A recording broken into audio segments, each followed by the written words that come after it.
अस्सलाम वालेकुम वरहमतुल्लाहि वबरकातुहू। प्यारे दोस्तों, मैं आपका दोस्त हकीम शाह एक बार फिर से आपकी खिदमत में एक नए नुस्खा हासिल हुआ हूँ लेकर। जो भाई ये कहते हैं कि ज़रियान में गर्मी है और दाँत की शिकायत आती है, या फिर मसाने में गर्मी बनी हुई है जिससे उज़्व ख़ास पर नहीं आता है और टाइमिंग है जो जीरो हो चुकी है। बिल्कुल परेशान हो चुके हैं, जगह जगह की दवाइयाँ खा चुके हैं, हकीमों से डॉक्टरों से दवा खाकर बेकार हो चुके हैं, और ये कहते हैं कि दोबारा वज़ू वो आता तो है पर लेकिन तनाव सही से नहीं बन पाता है, या फिर दोबारा मन करता है पर लेकिन सही से तनाव की वजह से दोबारा से हम बिस्तरी नहीं हो पाती, जिस वजह से ये सारी दिक्कतें सामने परेशानी आ रही हैं। और बहुत सारी जगह इलाज खा लिया, बहुत पैसे फूंक दिए, जड़ी बूटियाँ भी काफ़ी खा ली है और इसका कोई रिज़ल्ट नहीं मिल पा रहा है। तो उन भाइयों से मैं कहना चाहूँगा कि जो मैं आज ये नुस्खा बताने जा रहा हूँ, इस नुस्खे को इस्तेमाल कर ले 20 से 30 दिन इंशाल्लाह। मुसलसल इस्तेमाल करेंगे तो अच्छा रिज़ल्ट आपको इसका मिलता रहेगा। पर लेकिन मेरी आपसे पहले ये रिक्वेस्ट है कि अगर तो अभी तक आपने मेरा यूट्यूब चैनल सब्सक्राइब नहीं किया तो सब्सक्राइब कर लें और बेल आइकन को भी दबा लें, ताकि फ्यूचर में आने वाले सभी वीडियो के लेटेस्ट नोटिफिकेशन आप तक पहुँच सके।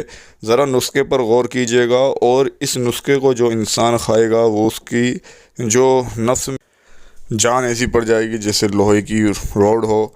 चलिए अब ज़रा इसके बारे में थोड़ा सा इसको नुस्खे को नोट कर लीजिएगा और कहीं पर लिख लीजिएगा। सारी चीज़ें जो हैं ओरिजिनल लानी है, पंसारी से लानी है, ठीक है। और इसको ज़रा लिख के क्या क्या लाना है। सबसे पहले शकाकुल मिश्री लेनी है, फिर सतावर लेना है, अश्वगंधा लेना है, जायफल लेना है, जवतरी लेनी है, पान की जड़ लेनी है, ईरानी अगरगरा लेना है, ताल मखाना लेना है, मुलहटी लेनी है, हरी इलायची लेनी है, ठीक है, कटगंगनी लेनी है, सिंगाड़ा लेना है, गोकरू के बीज, और आपको जो लेना है वो लेना है मीज़ी। ये सारी चीज़ें जब आप ले लेंगे पंसार की दुकान से आराम से ये सब चीज़ें मिल जाएंगी। पर लेकिन एक बात ख़ास ध्यान रहे कि सारी चीज़ें ओरिजिनल होनी चाहिए। अगर जो लोकल होगी तो काम नहीं करेगी और इसका जो फ़ायदा वो भी नहीं मिलेगा।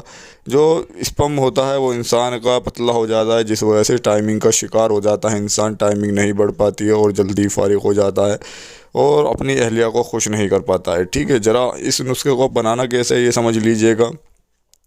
ये सारी चीज़ें जब आप ले लेंगे तो इकट्ठा कर लीजिए, सबको अलग अलग पीस लीजिए, ग्राइंडर में ग्राइंड कर लीजिए, यानी कि बारीक कूट लीजिए, सफ़ूफ बना लीजिए, इसका पाउडर जिसे बोलते हैं।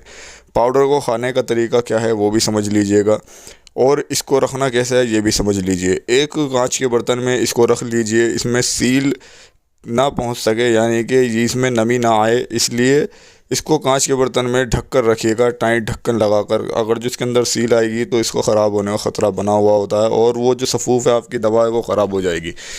इसको अब खाना किस तरीके से समझ लीजिए कि सुबह को 1 चम्मच लेना है, ठीक है, नाश्ते के 1 घंटा बाद, और रात में सोने से पहले 1 घंटा पहले लेना है 1 चम्मच। ये नीम दूध के साथ लेना है, ठीक है। दूध जो होना चाहिए वो ओरिजिनल होना चाहिए, अगर जो नहीं है तो थैली का बड़ी मुश्किल से जो वो इस्तेमाल करें। अगर जो ओरिजिनल हो तो ज़्यादा फ़ायदा यही रहेगा कि आप ओरिजिनल दूध का ज़्यादा इस्तेमाल करें। दोस्तों इसे 20 से 30 दिन खाइए, इंशाल्लाह सारी दवा सारी चीज़ें भूल जाएंगे। बहुत ही ज़बरदस्त नुस्खा है। वीडियो को लाइक कर दीजिएगा और मिलते हैं कि नए नुस्खे में नई वीडियो।